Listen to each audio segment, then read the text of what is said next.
Most bankers aren't ready to help you until after their third cup of coffee. But with Central National Bank's after-hours service, you don't have to wait for the bank lobby to open to get help.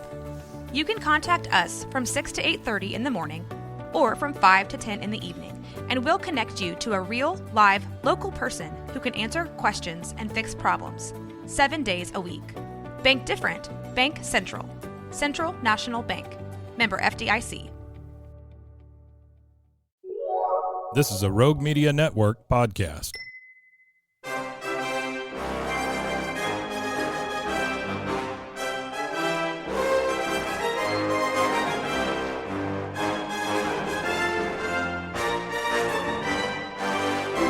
I am Professor Knowledge. Welcome to my classroom. Facts provided by historyfacts.com. Subscribe to their newsletter to receive daily history facts in your email. Here is today's useless history. Memorial Day was originally called Decoration Day. As the American Civil War came to an end in 1865, communities across the U.S. honored fallen soldiers through local ceremonies at burial sites. On May 30th, 1868, the first national ceremony of this kind took place on a day that would come to be known as Memorial Day, though at the time it was called Decoration Day.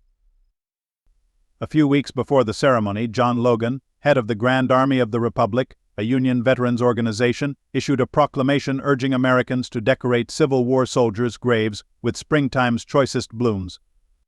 Logan stated that the May 30th commemoration would be designated for the purpose of strewing with flowers or otherwise decorating the graves of comrades who died in defense of their country. About 5,000 people gathered at Arlington National Cemetery for the first official Decoration Day observance. Along with flowers, each grave was adorned with a small American flag. By the end of the 19th century, Decoration Day ceremonies were taking place on May 30th throughout the country. The name had started to evolve by this time. Two people began using the term Memorial Day instead.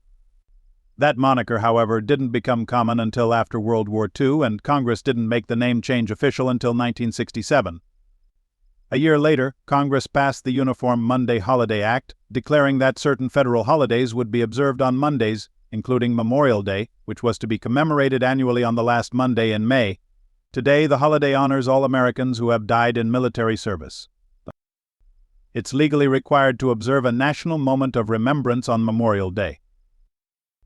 Despite Memorial Day's origins as a time to honor fallen Civil War soldiers, it has largely become an unofficial kickoff to the summer season. What barbecue lovers and beach trippers might not know, however, is that the holiday also comes with a law requiring a national moment of remembrance. This solemn reminder was said to be inspired by a group of children. While touring Lafayette Park in Washington, D.C. in 1996, the children were asked what Memorial Day meant to them. Their answer? The day the pools open. The National Moment of Remembrance law was passed in 2000 and encourages all Americans to pause for 1 minute at 3 p.m. local time to think about the sacrifices of fallen military personnel. Thank you for joining me in my classroom today. As always, you can find more useless history at roguemedianetwork.com or anywhere you get your podcasts.